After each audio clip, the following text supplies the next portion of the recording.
Okay, full transparency. There are going to be some continuity issues with my clothes for this review. I literally just walked in from seeing the movie and I feel like I need to go to sleep and kind of think about the film some more to let you guys know what I really think about it. Yeah, this ain't it.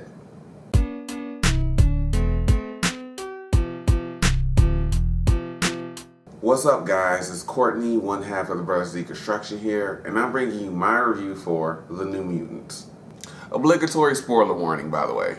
The New Mutants is directed by Josh Boone and stars Maisie Williams, Anya Taylor-Joy, who's fucking bae, Charlie Heaton, Alice Braga, Blue Hunt, and Henry Zaga. The New Mutants is the last X-Men movie that we're getting from Fox Studios, now known as 20th Century Studios under Disney.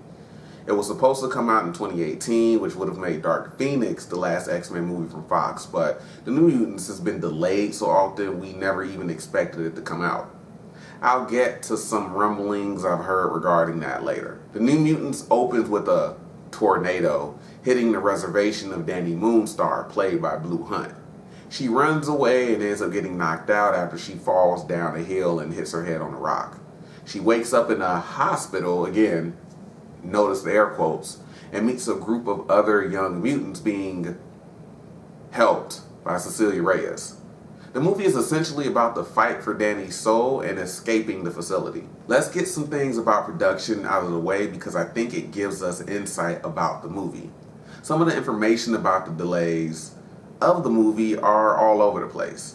Everything seems to be based on reshoots, however, the reason is the confusing part. Reading an article from the tracking board linked on the wiki page for the movie, apparently Boone at the start wanted to make a horror movie, but got pushed back from the studio because they wanted to make a PG-13 film. Everyone came to an agreement to make a young adult or YA movie that was going to be a mix of Stephen King and John Hughes. Seems like a minor mistake. However, the 2017 adaptation of It happened, and that seems to be where mistakes started. It was at this point that Fox had a trailer cut for the movie that presented it like a straight-up horror movie, which is why I was excited about it in the first place.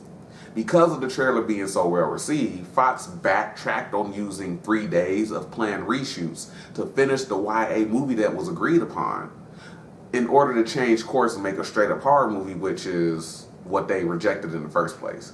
The article also states that sources close to Boone said he felt neutered during shooting, being contractually obligated to shoot what was in the script and being handcuffed by the PG-13 rating.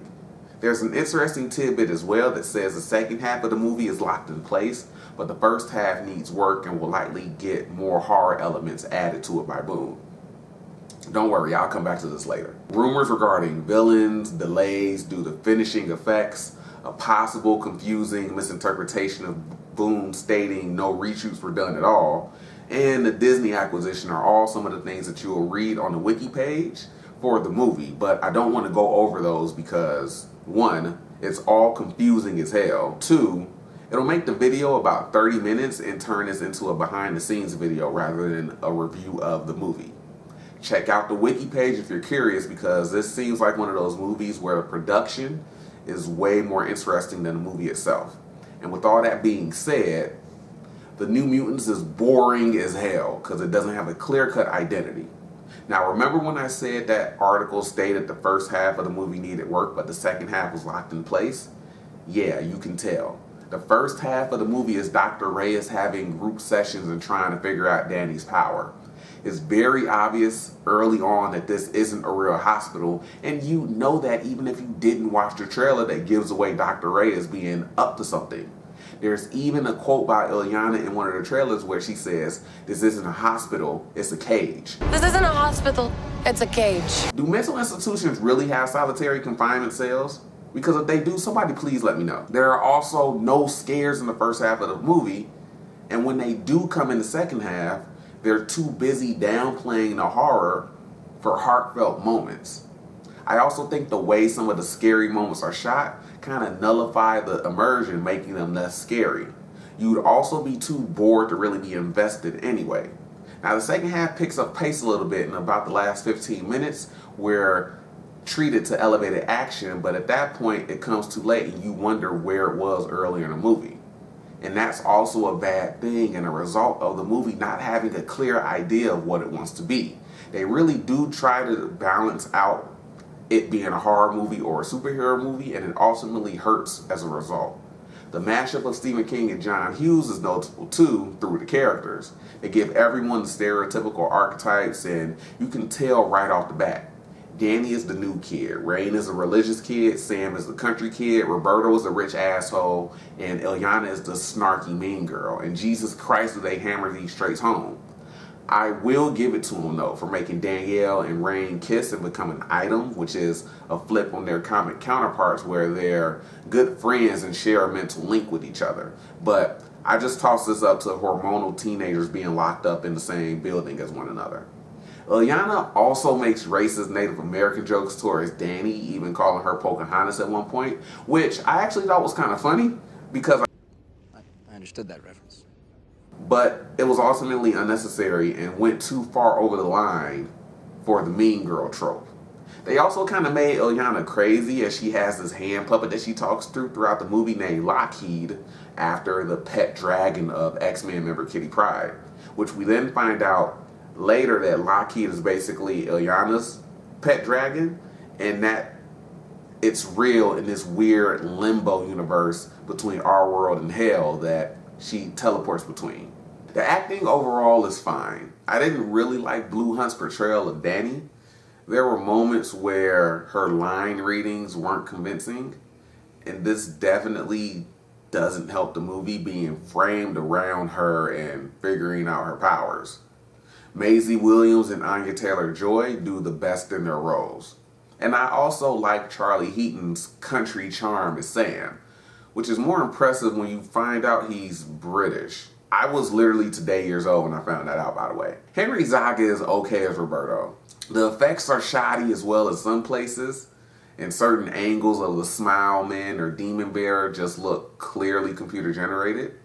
There's even moments where characters' eyes glowing or changing look unfinished too, which makes it even worse that they use finishing effects as a reason for at least one of the previous delays. There were missed opportunities with the movie coming from its identity crisis. They show each character's fears, but we don't spend too much time on them as it quickly moves past it to move the plot forward. This would have given the actors a little more to work with and given them more time in these moments to really portray their troubled characters. They had real chances to focus on the group's fears of their own powers and should have made this a psychological horror movie. Doing that, then showing them overcoming that fear to have the big superpowered fight would have worked way better than skipping along past their insecurities and then ending with that fight. So it's very clear there were changes made to the movie at some point, because things we saw in the very first trailer back in 2017 and even the trailer from earlier this year are not in the movie, which I noticed when I went to take footage from one of the trailers for the review, which caused me to re-record this just so I can mention it. This also has a weird place with the rest of the X-Men movies, because Danny sees flashes of the Essex Corporation scenes that were in Logan, where they're at the training facility training and capturing kids, and that's who Dr. Reyes' superiors are that she keeps referring to. At some point, Fox was clearly going to use Mr. Sinister in the movie. That was apparently going to be that canceled Gambit movie. So they were planting seeds on land that eventually became abandoned. The New Mutants is a coherent movie, but again, is boring because it doesn't commit to being a horror movie or a superhero movie. I think the back and forth on the genre, along with whatever the Disney acquisition led to, ruined the movie's chances of being quality with a clear-cut vision. You can pass on this one, and I don't know if I even recommend renting this on streaming if and when it becomes available. I'll probably buy it on Blu-ray depending on the behind-the-scenes featurettes and because I like wasting my money, obviously. That's my review for the New Mutants, guys. I hope you enjoyed it. Check out some of the other videos on the channel. We just posted a director sit down with Paul Schreier from Power Rangers where we watched an episode that he directed.